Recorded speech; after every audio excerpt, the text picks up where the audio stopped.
Good morning friends, মই বিদিশা আপোনালোকক মোৰ YouTube চেনেল টেষ্ট উইথ বিদিশালৈ স্বাগতম জনাইছো। আজি মই অসমীয়া মানুহৰ স্পেচিয়াল মাছৰ টেঙা বনাবলৈ ওলাইছো। মইনো মাছৰ টেঙা কেনেকৈ বনাও আপোনালোকে আহকচোন মোৰ লগত। তাত যদি মোৰ কিবা ভুল হয় আপোনালোকে মোক নিশ্চয় শুধৰাই দিব।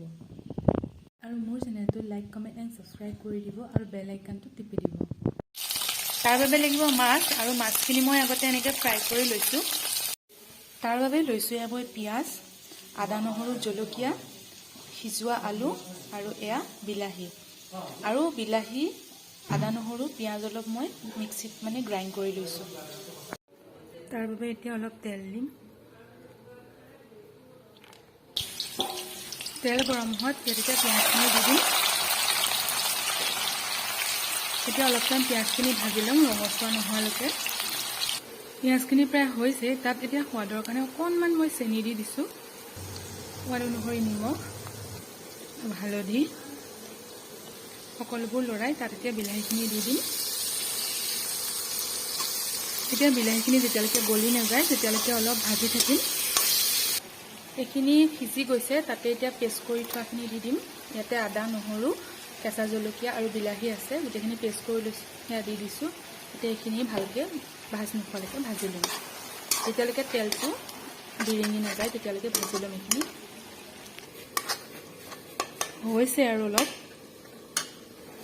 তাতে অলপ জিৰা ঢালি দিছোঁ। সকলোবোৰ লৰাই আৰু অলপ টাইম থাকিবলৈ দিম যাতে ভালকৈ বস্তুখিনি সিজে। মছলাখিনি ভালকৈ সিজিবলৈ তাত অলপমান মই পানী দি দিছোঁ। যিটো জাৰত এইখিনি পিচিছিলোঁ সেইখিনি পানীয়ে দি দিছোঁ।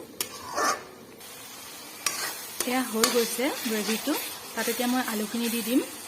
গ্ৰেভিটো অলপ গাঠ হ'বৰ বাবে মই অলপ আলু এনেকৈ পিটিকা কৰি লৈছিলোঁ, সেইখিনি ঢালি দিছোঁ আৰু অলপমান এনেকৈ টুকুৰা কৰি লৈছিলোঁ, বইল কৰি লোৱা আলু। এতিয়া গোটেইখিনি এনেকৈ লৰাই পেলাম অলপ। এয়া হৈছেই, তাত এতিয়া মই গৰম পানী দি দিম।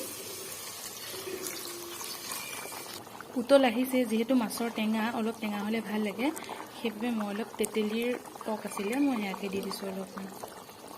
উতল আহিছে, ইয়াত এতিয়া মই মাছখিনি দি দিম। অলপ এতিয়া উতলক যাতে মাছৰ টেষ্টটো তৰকাৰীখিনিত আহক। মাছৰ টেঙা হৈছে, ইয়াত এতিয়া অকণমান গৰম মছলা আৰু অলপ ধনিয়া দিম। ধনিয়া দি এতিয়া অফ কৰি দিম। এয়া মোৰ মাছৰ টেঙা ৰেডি।